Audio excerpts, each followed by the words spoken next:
Hello, and welcome to episode number 30 of Eye-Opening Moments, where you hear stories of adversity, encounters, and perspectives. These are real-life stories that can lift your spirits, give you some food for thought, or move you. I'm your host, Emily K. Tan. In this episode, you will hear about juggling, mom's influence, and chosen and unchosen roads.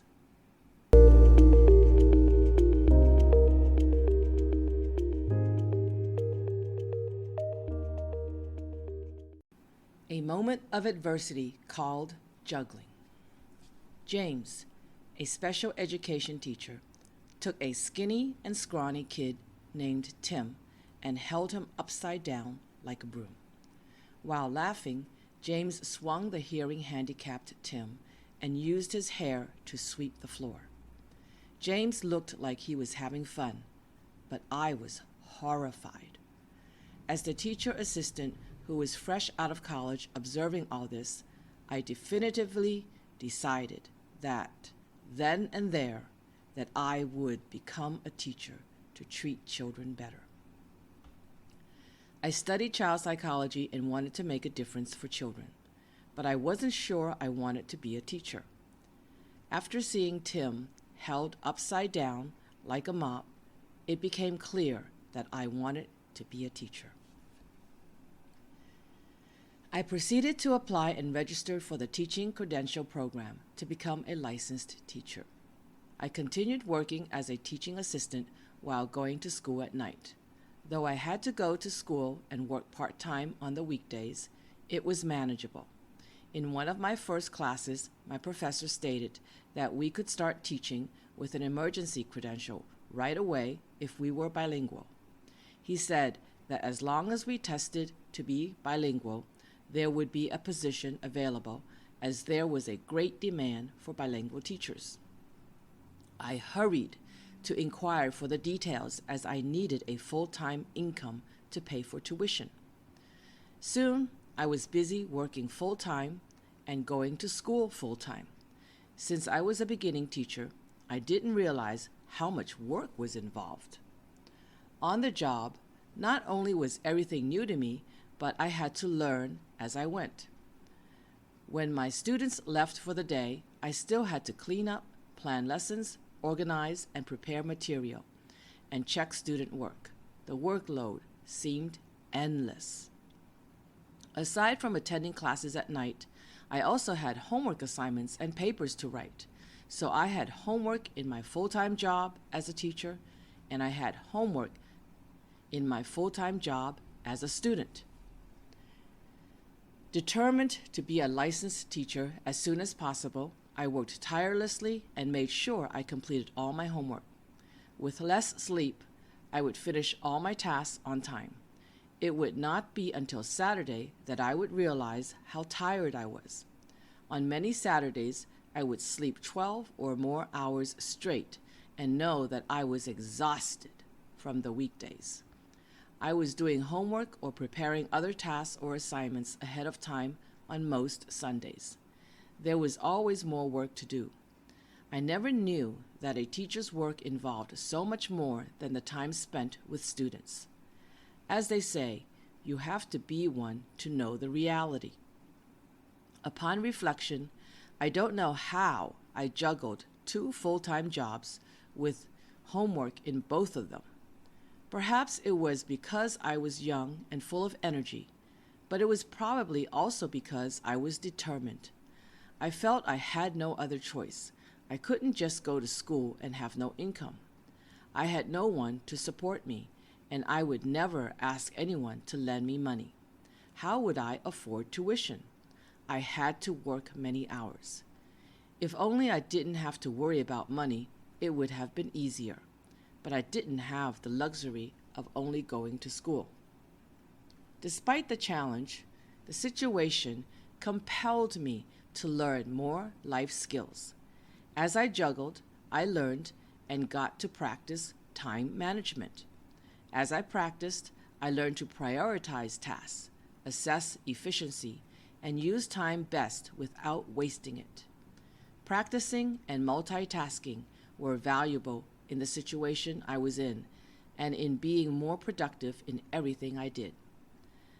There was no time for procrastination and excuses if I were to reach my goals, and so I learned to get things done with minimal excuses or procrastination. The situation also challenged my endurance and tenacity in achieving goals. I knew that to accomplish anything I wanted, I had to press on and refuse failure.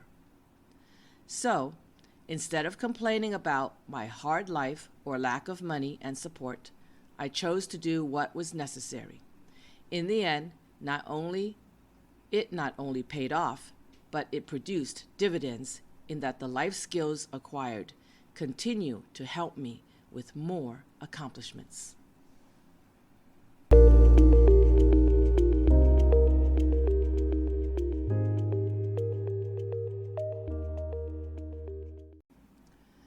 A moment of an encounter called Mom's Influence.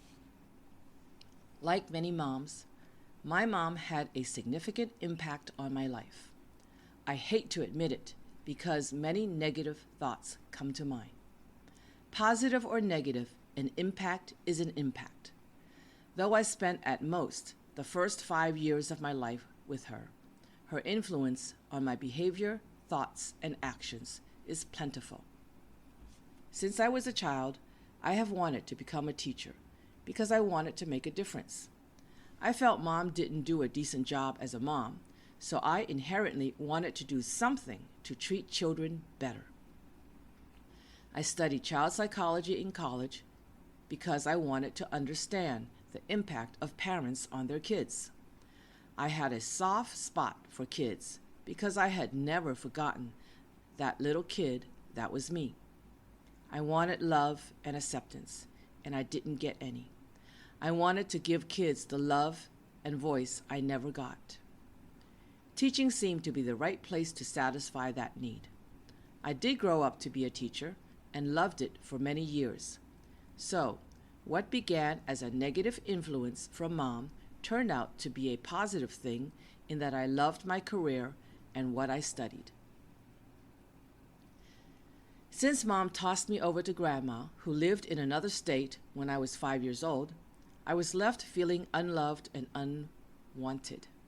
My reaction to her decision left me to become a survivor and a fighter for independence because I unconsciously wanted to say, I don't need you or anybody for that matter. At age 5, I was on an airplane by myself to move to Grandma's home. By age 8, I was walking to school by myself. Under a unique school program, I was working at age 14. By the time I was 17, I was financially independent from any relatives and going to college. Mom's actions propelled me to become independent early on. Many people say I am fiercely independent. I used to say it was a matter of survival, but now I am proud of my strength and creativity to be independent.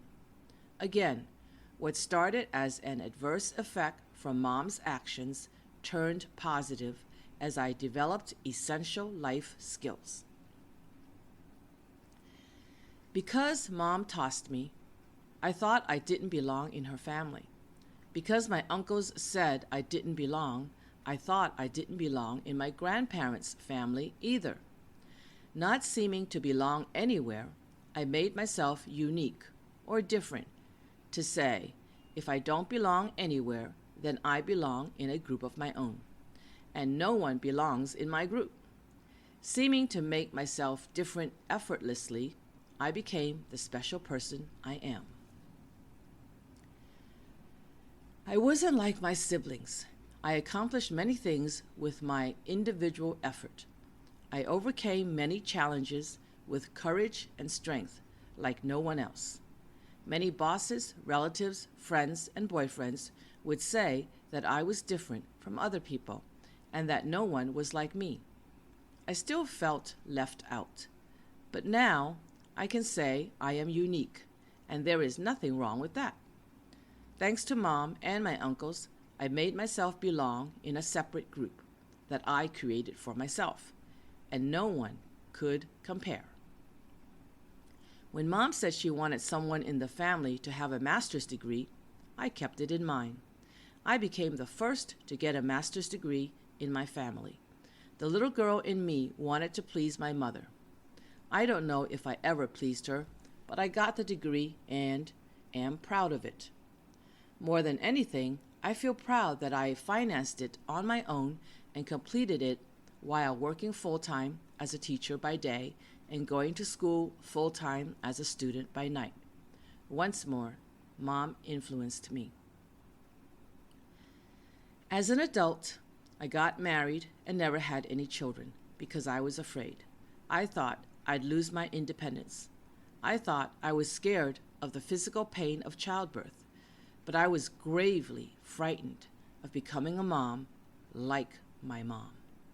I didn't want to take the risk of being a mom that made children feel unloved and unwanted. Though I never became a mom, I have had many students.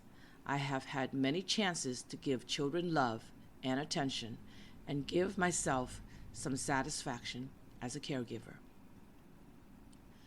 Though I may not have had the best childhood or the influences I wanted from my mom, I did turn some of the negatives into something that would help me. My reactions to the negative experiences with Mom led me to study child psychology, become a teacher, fight to stand up for myself, be independent, be childless, be unique, and get a master's degree. And they are all not bad accomplishments. While we may have no control over some things that happen in our lives, whether the impact is positive or negative, it is up to us to make them into something that would benefit ourselves and others.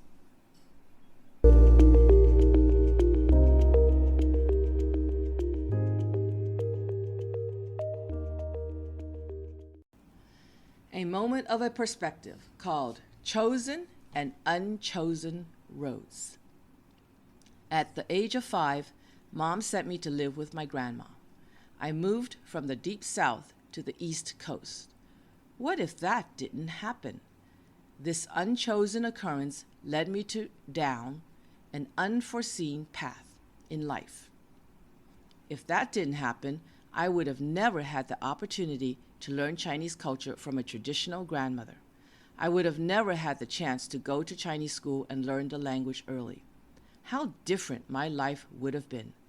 If that single event didn't happen, I would be another me. My siblings who did not live with grandma are testament to how different my life would be. I learned that hard work was necessary. I figured out that saving for a rainy day was a must. I surmised that caring for others and being kind were valued. I learned that Chinese culture and language were influential because they were a part of my identity. Grandma said, "You're Chinese, so you need to learn Chinese." A college friend of mine would beg to differ. I remember him asking me, "What are you?" I said, "I'm Chinese." He said, "No, you're not. You are an American." I was so angry at what he said at that time. After all, my grandmother told me I was Chinese. My college friend clarified that I was an American since I was born in the USA. Since my parents are Chinese, my ethnicity is Chinese. So, to be clear, now I say I am an American-born Chinese, or ABC. That identity led me down a path of learning Chinese in college, traveling all over Asia, securing jobs that would utilize my bilingual skills, and even moving abroad.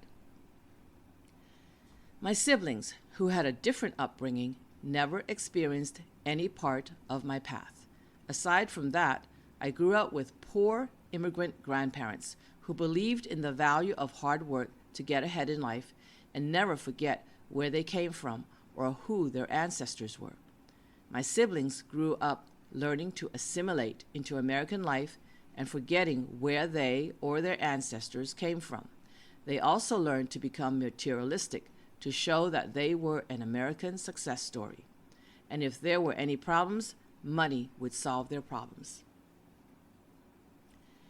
As an early teenager, I moved back home to my parents and got to experience that life. When I was not happy about something, Mom went out and got me a blow dryer, a gift to fix or disappear a problem. Maybe someone else would be satisfied with a new blow dryer, but I was disgusted that she thought money could buy anything. I did not grow up with that value or perception.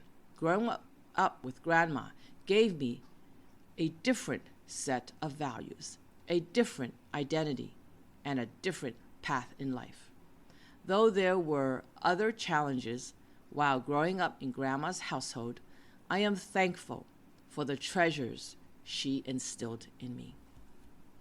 At 17, I went to college, away from relatives and friends and away from childhood places I roamed.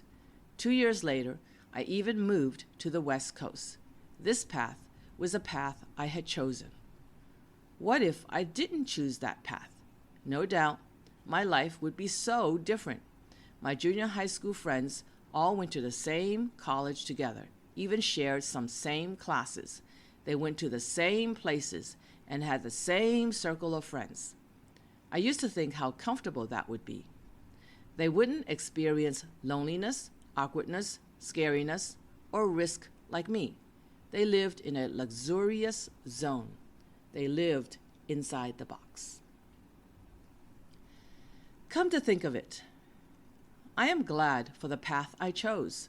Because I picked it, I got to risk and experience many exciting adventures. I had more opportunities to live outside the box, grow, and expand my world.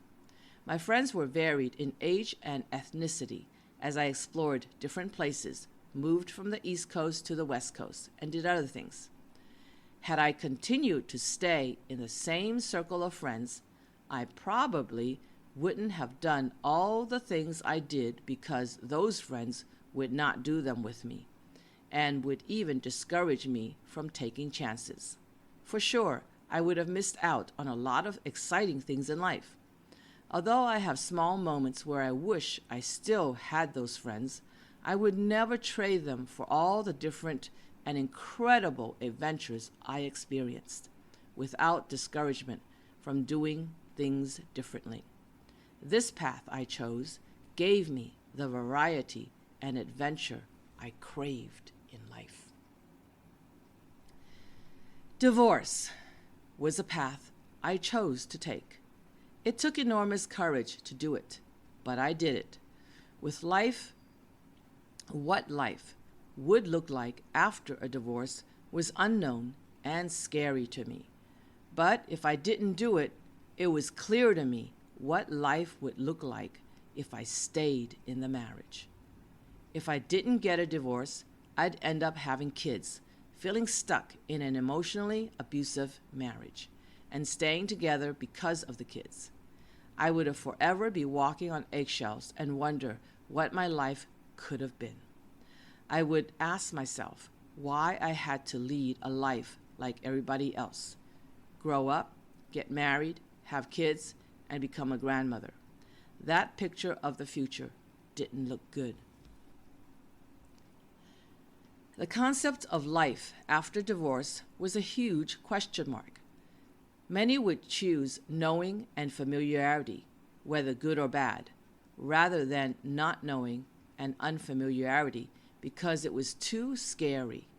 For me, while frightening, unfamiliarity was also exciting at the same time. So, I chose divorce. I no longer had to feel guilty about going out with the girls, about getting a takeout order now and then, about getting a car wash now and then.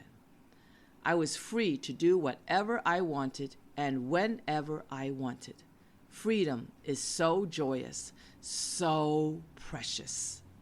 This path I chose was choosing happiness and freedom rather than familiarity or following norms. I chose to let go of a successful career I enjoyed.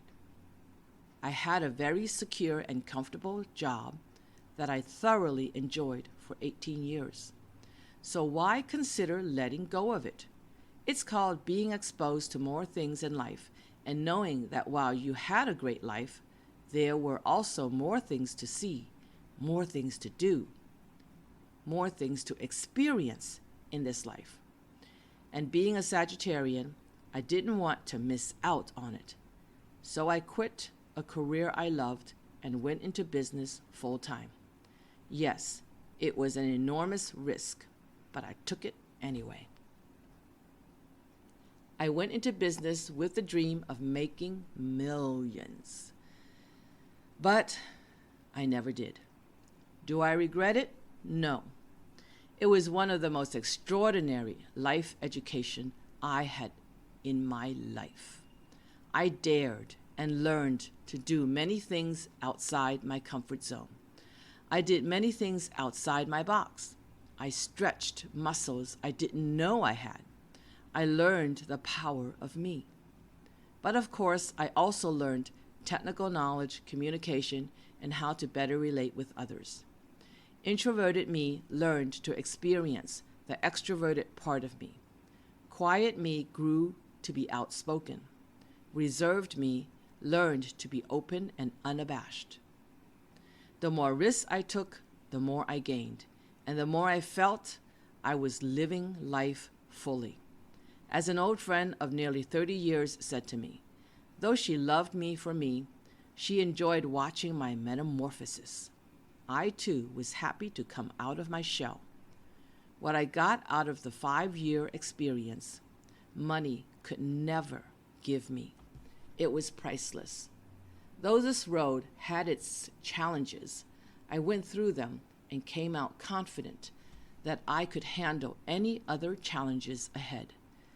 This path I chose reaped so many rewards that I wouldn't have otherwise had if I didn't choose it. The choice to move abroad during middle age, I chose. I went out of business, lost my house, emptied my bank account, and lost my boyfriend to someone else.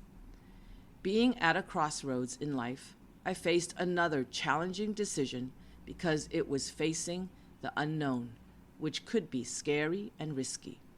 Despite the bumps to making the decision, I made a choice.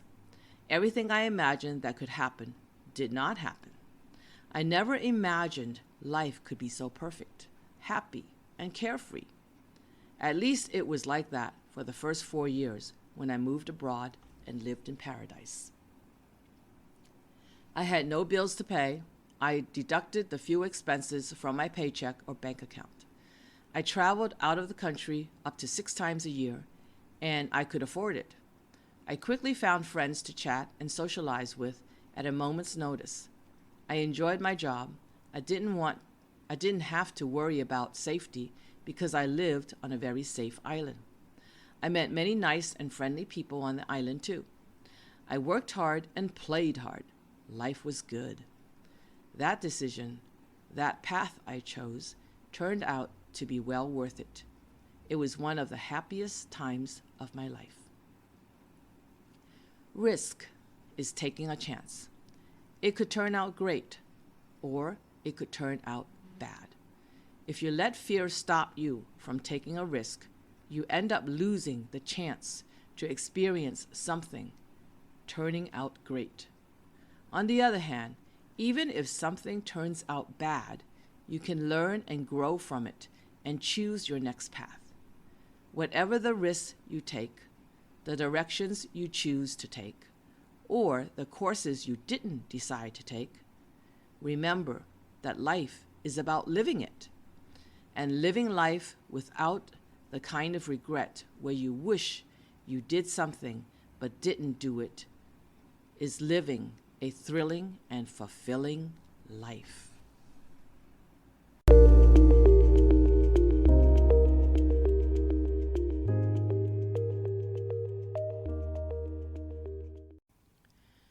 Though it was challenging to juggle working and going to school full-time, I learned to be efficient in time management, prioritizing things and multitasking.